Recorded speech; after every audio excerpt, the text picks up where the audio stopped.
Kayo po ba mga bossing ko ay isa sa mga mananaya at kayo po ay napakarami ng tiket mga bossing ko ng inyong natayaan. Alam niyo po ba mga bossing ko para po tayo ay higit na swertihin kung kayo ay mananaya or negosyante mga bossing, pero ang unahin po muna natin ito sa pagtaya-taya. Lalo na kayo ay isa sa mga napakahilig tumaya. Pero masasabi ko lamang, kung ukol ay bubukol, huwag niyong kakaririn mga bossing.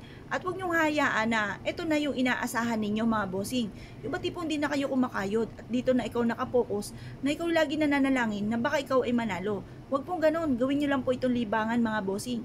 Dahil once na kayo po ay nais na nais po ninyo na kayo po ay manalo, lalo pong hindi kayo nananalo. Kaya mas mainam, kalmado ka lamang mga bossing. At ito po ay gawin niyo lamang libangan. Ang pinaka-importante, kayo po ay may trabaho. At ito po, kapag naibigan niyo lamang, sa kanyo po ito gagawin mga bossing. May tuturo po ako sa inyo po mga bossing na isa sa mga sikreto. Upang sa ganon, kayo po higit na maka-attract ng swerte or kaya po ay makapanalo. Baka po sinasabi po ninyo, ako'y nanalo na. Ako po lagi nananalo mga bossing ko ng 5 numero na malaking tulong naman mga bossing upang sa ganon madagdagan ang aking puhunan. Pero sa totaling jackpot mga bossing ko, meron akong kakilala na isa sa mga talagang nakaukol sa kanya na naka-jackpot mga bossing. At ito po mga bossing ko, isa sa tao na napakahilig sa mga pampaswerte. At tunay namang siya ay sinuwerte. Pero masasabi ko lamang, kahit sinabi mong 5 numero lamang, abay, swerte na rin po yan. Kasi pandagdag din po yan ng puhunan. Ngayon po mga bossing, ang gawin nyo po ay ganito. Kunin nyo po yung mga ticket ninyo na inaalagaan. Ito po ay gagamitin nyo lang yung mga lumang ticket na hindi naman nakatama. O 3 numero lamang po ang nakuha. Ako po minsan mga bossing, dahil sa ako ay busy, kahit nakakatatlo o 4 ako, hindi ko ito nakiklaim mga bossing.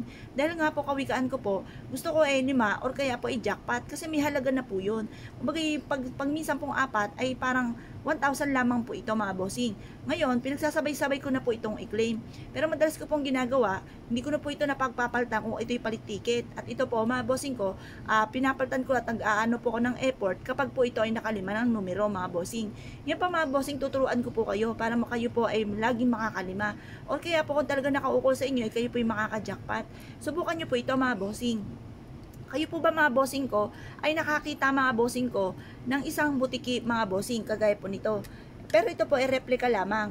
Pero kung sakasakali po mga bossing ko na nakakita kayo ng butiki na lagi nilalapagan mga bossing ko, yung parte ng inyong tahanan na sahig, yun po ilagay nyo po doon yung inyo pong ticket mga bossing.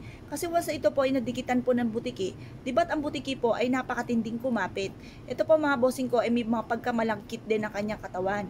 Ngayon po mga bossing, pero huwag kayong pupugsa mga bossing ko ng butiki kasi malas po yun.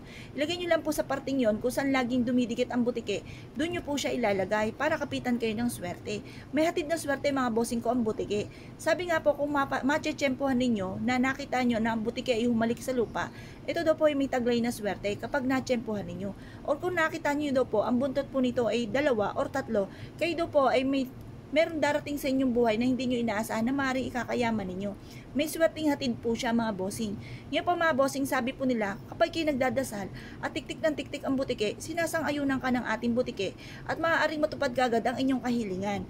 Kung halimbawa na nagsasabi ka naman ng pangit at biglang tumiktik ang butike, ikaw ay magdasal at kontrahin nyo kagad na huwag maganap kung ano man po yung dinasal ninyong pangit o kung anong inisip nyong pangit or sinabi ninyong pangit. Ito po isa sa mga sikreto upang sa ganun, magtuloy-tuloy ang pasok ng swerte. Kung kayo po naniniwala at naisyo po itong gawin, asya mga bossing ko, huwag na po kayo magpatumpik-tumpik pa. Subukan nyo po ito dahil proven po ito na maswerte. Basta masasabi ko lamang, huwag nyo kakaririn ang pagtaya-taya. Huwag nyo gawin itong obligasyon. Kapag nagustuhan nyo lamang, saka nyo po siya gawin. At ito po mga bossing kayo, kailangan may positibo kang pananaw sa buhay. Baka naman tumataya ka pero sa isipan nyo, baka kayo ay matalo. Huwag pong ganun mga bossing, huwag ka na muna tumaya kung ganun ang inyong nasa isipan.